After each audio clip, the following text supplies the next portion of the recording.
Hey guys, had a little project trying to do restoring a 1997 748.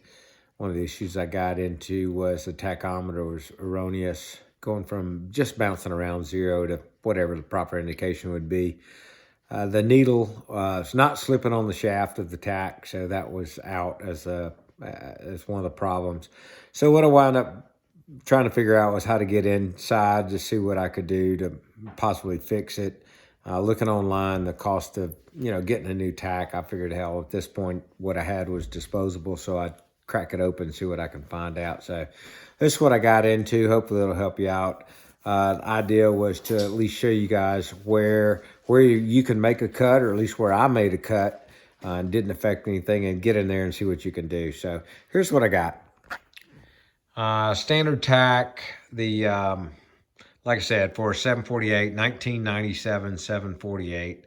And this was the issue, just again, needle slipping. So once I got access, couldn't really see inside. I made two cuts. This was my first cut, which was basically around the connector. Useless cut. It didn't do anything for me. It actually opened it up, but it gave me an indication of what I needed to do. Now, what it did do was expose the connectors, and that was my issue.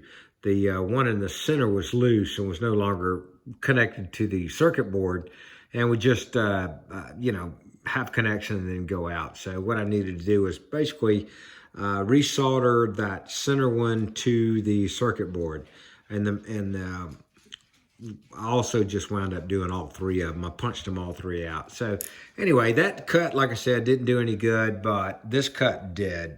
So looking at it, you can see this is what it looks like from the top. Wires on the left-hand side, two studs running, 11 to 4, 11 to 5 o'clock. Basically, I just took my Dremel, put it on a little disc wheel, and just cut a window in it. And you can see what I got.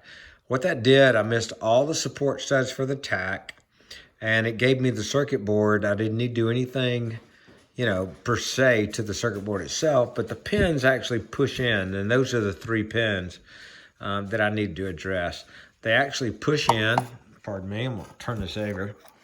They actually push in from the bottom, and you can see it's the connections there.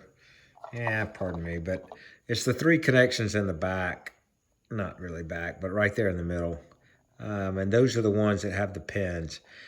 So I push those pins back in, pull them out, push them back in, and actually just used a butane solder tip and just tacked them back into place. Once I did that, that secured the connections, and those pins really became secure and no longer moved around, but they were well connected. So then at that point, all I did was take the harness connection, if you will, pushed it back down on top, plugged it back into the tachometer, and everything worked just fine. So that's what I did. Ultimately, what I wound up doing is this is the panel piece that I cut out. It just cut out from here.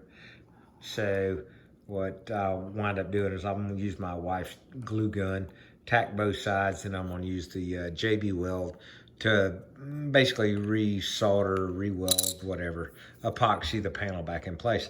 Should be good to go. I checked it out, and I did run it before I'm getting ready to put it back together again. It worked just fine. So anyway, just the idea is give you guys an idea of what you can do, where you can cut. I'm sure you can cut other places. This is where I did that gave me access to what I need to do. Y'all have a good one. Ride safe. Thanks.